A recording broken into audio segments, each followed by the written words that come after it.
Welcome to chess, ladies and gentlemen. You like my hat? This is how they're gonna be wearing it in like 2040. I might be right. Not playing. Let me fix my stuff up right quick. Okay, cool. All right, so we just got finished with the sixth round of the 2020 U.S. Chess Championships, and it's been a crazy one. Like I said before, Wesley So winning everything. Well, I mean, he drew last round, but he just been winning everything, and we have upsets and ups and downs and roller coaster rides and things like that. So if that's exciting for you, let's take a look at this game right here. Now, let me check it. Okay, so this is round six between Hikaru Nakamura with the white pieces and Awonder Liang of the black pieces. Now, because Hikaru won last year, he's going into this one as a favorite. Awonder Liang, now he played last year, but sorry, yeah, but he'd be considered like an underdog in the situation. So, if you guys are ready, I'm ready. Let's take a look at this game. All right, let's get it rolling. All right, so we have E4. C6, so we have the Caro-Kann here. All right, D4, D5. All right, knight to C3. D takes E4, knight takes E4. And like I said before, guys, if you back up here just a touch, if you play this move, they take here, you take here, we end up with the same position. Knight takes, bam. All right, cool. So we have bishop to F5. And so now we have the classical variation of the Caro-Kann. All right, knight to G3, bishop to G6. So we have A4. We're just trying to ask a question to the bishop. Do you want to maybe do something about your position, or do you want to just get lost, right? And so black always pretty much responds in this position with the H5 or H6. And so right here, we see H6, same deal. All right, so knight to F3, just getting our pieces developed here. E6. Creating some space for the bishop to come out. Bishop to D3, asking the bishop another question. What are we doing here? Bishop takes D3, queen takes D3, knight to F6, bishop to F4. So you see white's doing very well here in this position. So we literally just have one movement, before we either castle king side or castle queen side. Black looks like they're a little bit behind. They made, quite a few pawn moves. That may or may not be justified here. All right, so moving on here, we have queen to A5. Developing the queen a little bit early, but it is coming with the tempo since you are checking the king. So, it's not very that wasteful of a move here. So we have C3. Just go ahead and block that real quick. Bishop to E7. Now it's in this position that we actually have a brand new position. This position has never been reached before. It's considered a novelty position. It's always cool getting into new waters here. It's you don't want to see the same thing over and over again. So kind of switch it up and get something brand new. And it's amazing that even 11 moves deep, that we can have a completely brand new game. That just lets you know that chess is not played out. It's not drawn. There's some still excitement and some bite left in it. All right, so we got knight to F1. Now that's not usually a move you see. It's almost undeveloped in the knight. Kind of back to his home rank. So before, like I said, we had the rooks. We had black or white being able to castle to one side, and so seeing knight to F1, you kind of feel like you're going in a backwards direction with it. You're not progressing forward. Castles to either side would have been legitimate. So let's see, we got C5. So black's trying to say, hey, I'm seeing your non-development, so let's go ahead and just, attack your position. Since, your king's in the middle, my king's about to get into safety on the king side. And so we have knight 1 to D2. Like I said before, you want to make sure you note the exact either rook or knight that's going to a particular square. You don't want to just say knight to D2, because then later on when you're analyzing, or if you're taking the game, move list from somewhere else, it's going to be kind of hard for you to remember exactly which knight moved. If you can't get the right knight, it's going to be kind of hard for you to, go back over the game and stuff like that. I've had to throw kind of, analysis out the window in some of my games, because I didn't know which knight moved. So, pretty much I wasn't able to follow the rest of the game. So yeah, moving on. So we have queen to a6, and so you have two options in this position. I mean, you can either block the attack of the queen, because right here you see the queen is undefended. So you can either block the attack on the queen.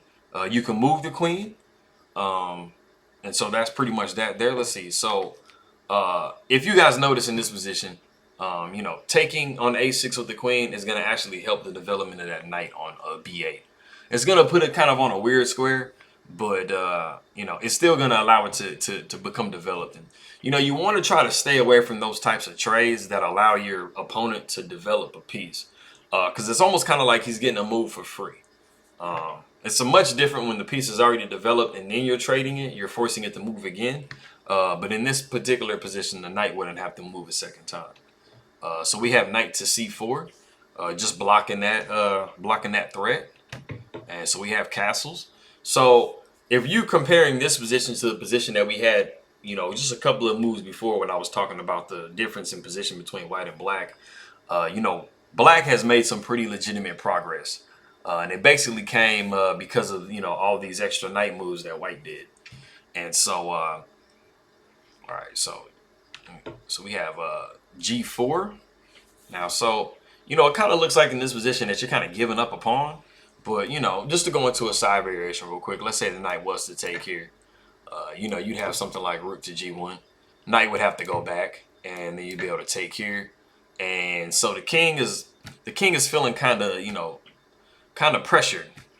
So that's definitely not a pawn that's really worth grabbing. So if we just back up just a touch, g4. All right. So we got knight to d5, just attacking the undefended bishop here. And so white's wasted a little bit of time though. They moved their knight several times and they're pushing pawns and stuff. And the king doesn't really have a legitimate home yet. And so you definitely want to stay away from like making multiple moves with pieces, and pushing pawns when your king is still in the center of the board. You can't really start attacking or making any progress until your king is safely away. Now, so it doesn't matter if you're just starting the game or you're world champion, super GM or whatever.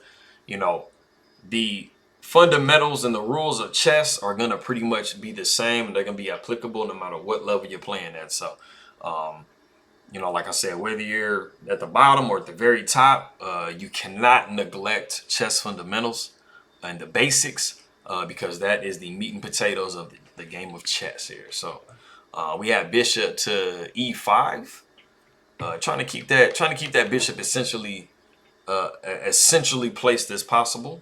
So we have knight to c6, g5, just going all out with the attack. And something like I said before, you want to note, this king is in the center of the board, extra open, just like, hey, I'm right here, just in the middle of nowhere, chilling, right?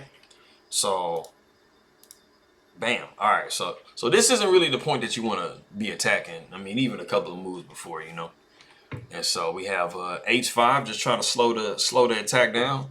And so we have g6. And so, some of you might be looking at it like, I mean, that kind of looks like a pawn.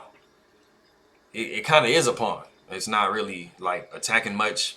It's kind of just flinging itself out there, just kind of cliff diving. And so we have c takes d4, just trying to chip away at the center that white had established. Knight takes d4, knight takes d4, queen takes d4. And so, like I said before, with the pawn being on g6, now it's basically just able to be taken really with no compensation. It's not really a threat. There aren't, the king is in the center of the board. There aren't really no lines open. You still got to get the rook maybe to g1 if you want to make some type of a legitimate attack.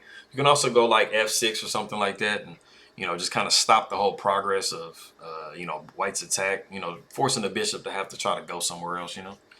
And so we have rook a to c8, just hitting a double attack on this knight here, and asking the knight what it wants to do. What type of home do you want, right? And so you have to try to resolve this somehow. You can push b3, or you can move knight back to d2, or move it to e3. But it's double attacked and it's only single coverage, so you have to do something to resolve this situation here. So we go knight back to e5. Or knight back to e3, my bad. All right, so we have bishop to c5. Now, this is kind of where knight to e3 kind of runs you into some trouble. Because, you know, now you have your queen attacked. You have the knight indirectly x-ray through the queen.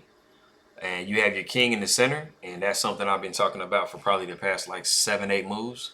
This king is in the center of the board. So if we look at this position here and we compare it to black's, you saw a situation where white had a severe lead in development. They were one move away from castling. Black was way behind. So, you know, black was in, you know, considerably worse position than white was. And now we look at a position where black has fully developed. He's connected his rooks. He's starting to attack, has all his pieces developed.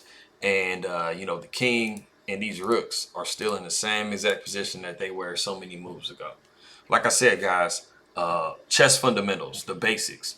No matter who you are, you can't disrespect the basics, man. And so you've seen many great, you know, world champion players. Most players that, you know, that'll, you know, avoid, you know, following the basics, it doesn't really end well. So that's very apparent in the game we're looking at right now. All right, so we have queen to e4. Just, you know, sidestepping the queen out of the way. You know, there's not a whole lot of real estate that the queen has to go to. You have to try to keep hold of that e3 square in case we have trades and stuff like that. So that's what we have. We have bishop takes e3. And so, you know, naturally you have to take with the pawn. So pawn takes e3. And so, yeah. So we have, now we finally have f takes g6. Now, what's something I want you guys to notice. So if we just back the game up just a touch, right? So when we have knight took on d4. Now, something I want you guys to like always be thinking about when you're playing your games is moves that we call Zwischenzug. And so a Zwischenzug is basically an in-between move. And so you'll be in positions where, let's say something is captured, and your most natural response, of course, is just to take that material back. Or if you know, capture an opponent's piece, you know, you're just going to automatically be thinking they're pretty much just going to, you know, be, you know, just going to take back, right? But a lot of times what you'll be able to kind of insert in the way, and one of the most powerful Zwischenzug moves is going to be a check. And so instead of taking back with the queen immediately, if we were to maybe insert this move in, you know, f7 check, you know, the king would either have to take or a rook would take. Let's say the rook takes. And then when you take back now, you've been able to at least maintain, you know, some type of equality. And so, like I said, that's always something I want you guys to look out for in your games because, you know, you have the ability to try to take back or to, you know, put a check or put some type of real threat in between the natural take back of the move. And so those things are very hard to calculate. And they can definitely shift the momentum of a game. So we just back up back to where we were before. F takes g6, right? So, you know, we can't quite take the pawn yet with the queen because, you know, we have the issue of this pawn here, you know, with knight takes here.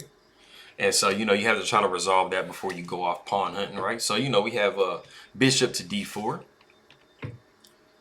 rook to f5, just blocking the, you know, queen's ability to take that pawn. So we have a3, rook c to f8. We have castles. So Nakamura said, I'm gonna go ahead and get my king into safety today, right now. All right, so we have king to h7, just, you know, sidestepping any danger here on this h file. So we got rook h to g1, knight to f6, hitting the queen, asking the queen, you know, what are you trying to do? You know, get out of my kitchen.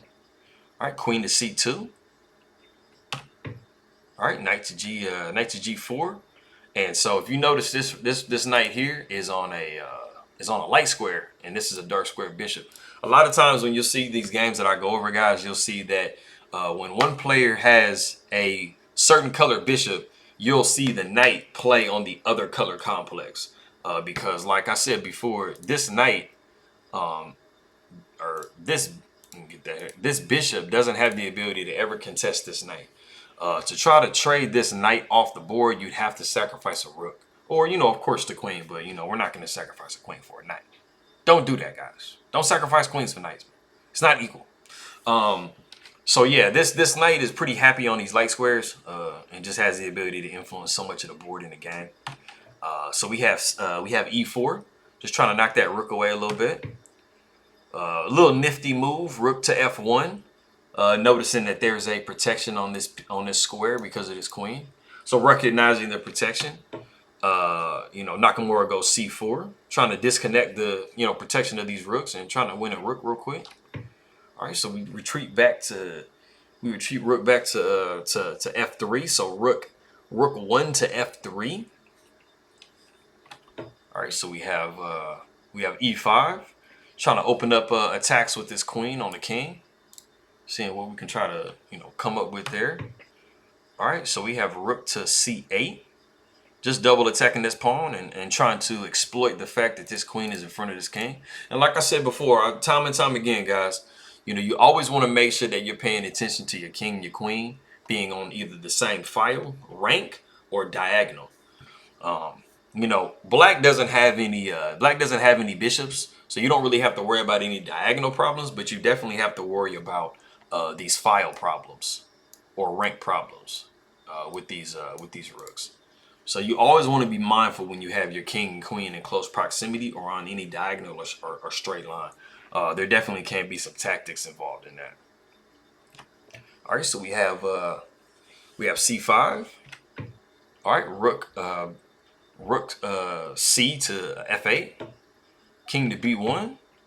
We have the same little trick that we had before with rook to f1, and king just goes ahead and sidesteps that with a2.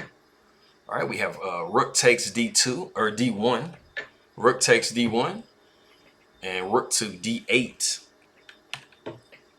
We have rook to d2. All right, so we have queen to c6. All right, now we have b4. Just trying to make sure that there aren't any tactics on this c file here. Now, if you guys notice the pawn structure here for white and the fact that they have a dark square bishop. Now, like I said before in my previous videos, guys, like when you have a certain colored bishop, you want to try to put your pawns on the opposite color square. And what that does is it allows your bishop to be able to move freely. And so unfortunately, when you see this pawn structure here, you see that most of white's pawns are blocking this bishop's ability to really move. So it very much diminishes the power of this bishop. All right, so we have rook to d5, bishop to c3, knight to e3. Always putting a question to this queen, and that's the thing when you have a queen against some minor pieces. The minor pieces are always able to ask questions to the queen as to where she wants to go, and the queen's always going to have to move. You can't really just make any type of legitimate stand with the queen against some of these pieces. All right, so we have queen to c1, knight back to knight to f5. Sorry, guys. And so like I said before, the knight is just playing on these light squares. Just freely jumping around. And I mean, as you play the game more, you get more advanced, you're just going to automatically be seeing these situations come up and the different colors that you can play on, or, different squares that, are good. So this knight is really able to find outposts in so many different places. All right, so we have queen to e1, rook takes on d2, bishop takes on d2, trying to get that bishop to a little bit better, diagonal somehow. All right, so we have queen to d5 check. King side steps into b2. Queen to d3. Bishop to g5. All right, so we got knight to d4. All right, trying to defend. We got queen to c2. Queen to e2 check. King to b1. Queen takes on e5. Which generally is bad, and it actually is bad in this position that he took on e5, for white at least. But a little bit of a trade-off is now, the dark square bishop for white is slightly better, but it's definitely not a whole bunch of compensation for losing a pawn. And as you can see, black has 6 pawns and white has 4, so they're pretty down to material here. All right, so we have a4, we have a6, king to b2, queen to e2 check, queen blocks with d2, trying to see if maybe he wants to trade queens and try to get into some kind of favorable endgame for black or for white. So the queen, so black sidesteps that with queen to e4. All right, we have queen to c3. We have d4. Passed pawns must be pushed. All right, queen to c4, queen to g2 check, king down to b1, queen to c6. Attacking the pawn on a4, we have a5, knight to b5. Like I said, playing on these light squares. King to c1, queen to h1 check, king to d2, knight to d4. Even though it's on a dark square now, it doesn't really too much matter. There's so much surrounding the king. They're trying to combine for an attack. Queen to g2 check, king to c3, and we have queen to a2. And it's in this position that Hikaru Nakamura actually resigns. And basically what you're looking at here in this position is the following sequence, the following variation. So you're going to have, let's see here. Oh, sorry. We have queen to d1. That's the next move. All right, cool. So in this position here, you're trying to defend this this checkmate here. But unfortunately, you're gonna have a knight check here on b5. So to force the king over here, you have queen to d5 check. It's gonna force the queen either to this square, or the king either to this square or this square. So let's say this square, for example. We're gonna have queen to c4 check, forcing the king back over. And we're gonna have queen takes b4 check, king back up, and we're gonna have queen takes c5. And as you guys see in this position here, there's just not really anything else that white can do. Just down so much material. 6 pawns to 2 pawns, so it's just pretty miserable. I mean, you can surely calculate, losing all this material and stuff like that. And this is just something that you just can't quite weather. So that is the game from round 6 of the 2020 U.S. Championships between Hikaru Nakamura and Awonder Liang. Pretty crazy. One of the underdogs defeating one of the favorites to win the championships. So go ahead and subscribe and like for me, guys. Let me know how you guys like the analysis. Any comments that you guys have. Any ways you think I can improve. I definitely am trying to bring you guys, exactly what you want. But I'll see you guys next time, and I appreciate it, guys. All right.